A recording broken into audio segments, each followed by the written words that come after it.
Buenas, me llamo José Luis Urbano y en este vídeo tutorial vais a aprender a crear una base de datos, conocer sus propiedades y características avanzadas. Comenzamos. Primero conectamos a Management Studio desde el escritorio.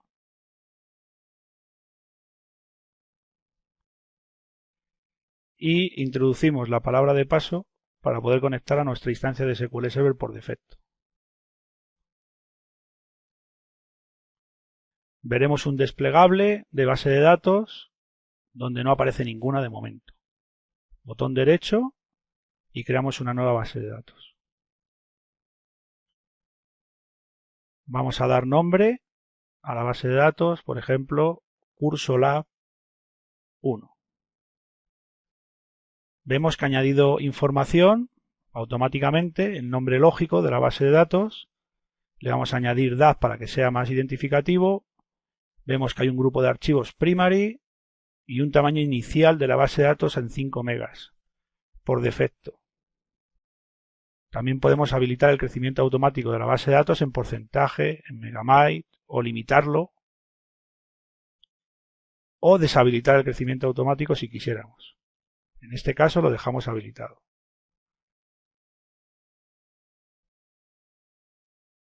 Lo mismo para el fichero de transacciones, el fichero log.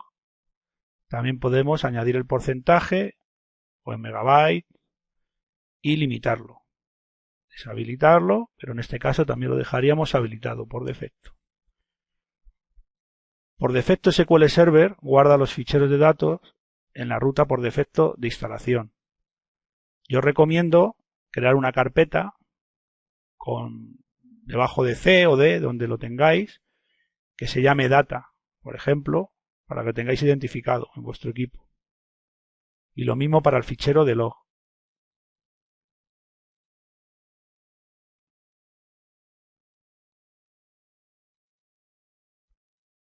A continuación, meteremos el nombre de archivo. En este caso, CursoLab 1.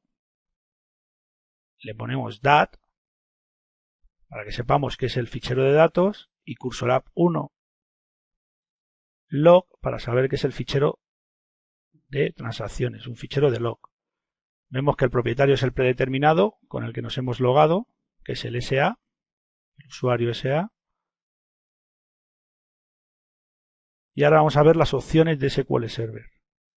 Y la intercalación, que es el idioma por defecto con el que instalamos SQL, el modelo de recuperación, que por defecto lo dejaremos en simple, y ya más adelante veremos qué quiere decir registro masivo y completa en otro video tutorial. El nivel de compatibilidad por defecto es el 2012, que es en el que estamos instalados, pero podríamos crear la base de datos en otros niveles de compatibilidad, en 90 de 2005 o en 100 de 2008.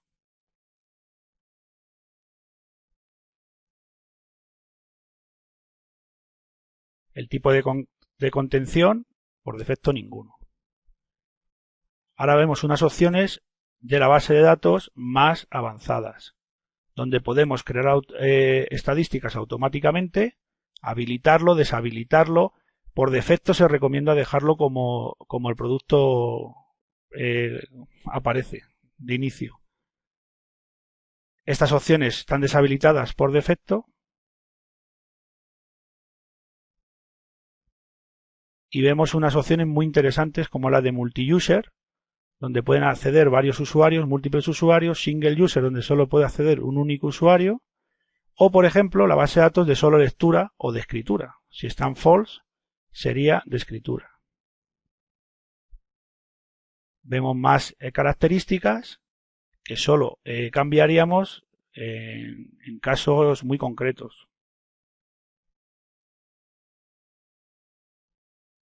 La base de datos está alojada en un grupo de ficheros. En este caso el por defecto es el primary. Podríamos crear más.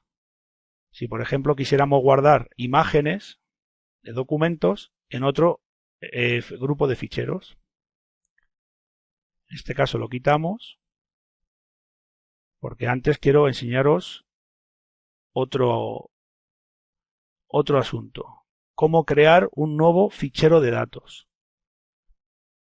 Por ejemplo, queremos guardar imágenes en la base de datos y no queremos que afecte a nuestro fichero primary, a nuestro grupo de archivos primary.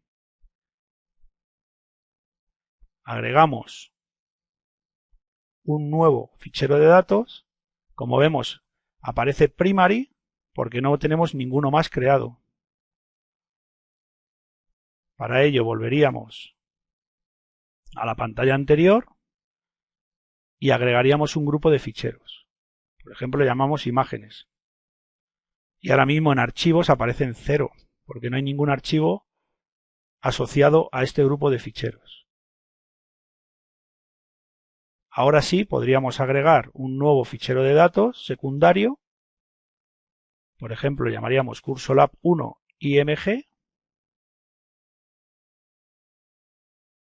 El tipo de archivos de datos. Ya podríamos cambiar el grupo de archivos de primary a imágenes.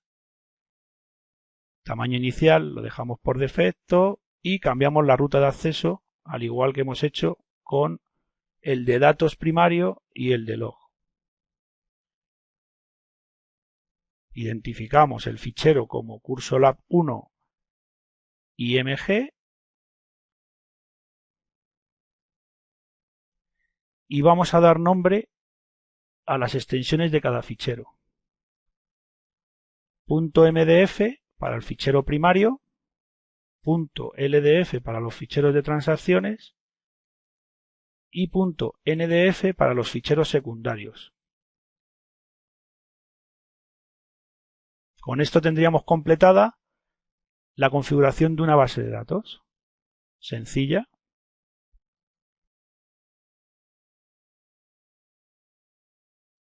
Vemos que aparece en el desplegable de base de datos. No hay nada, no hay tablas, no hay vistas, habría que crearlas, procedimientos almacenados, funciones, que veremos en otros videotutoriales. Los usuarios que pueden acceder a esta base de datos por defecto. Más adelante veremos la seguridad, cómo acceder a la base de datos, con qué permisos.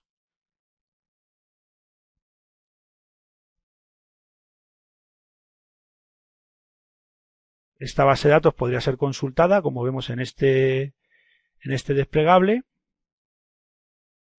Podríamos crear un script de la base de datos para llevárnoslo a otro servidor, al portapapeles, o en un trabajo, en un job, tarea programada de SQL. Podríamos hacer un script de borrado de la base de datos o un script de borrado y creado de la base de datos.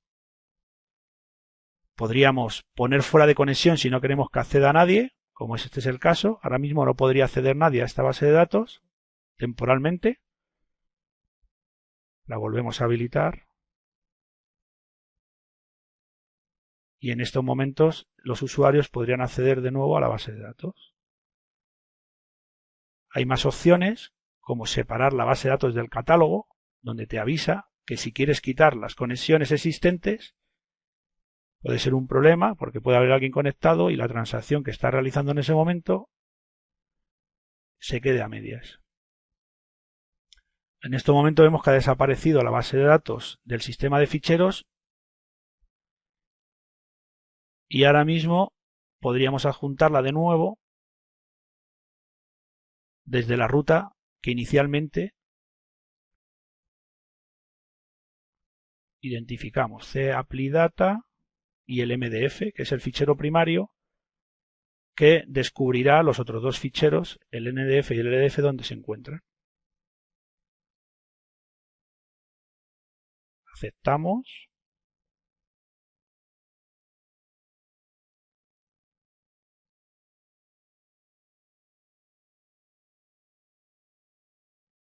Y aparece la base de datos de nuevo operativa para los usuarios.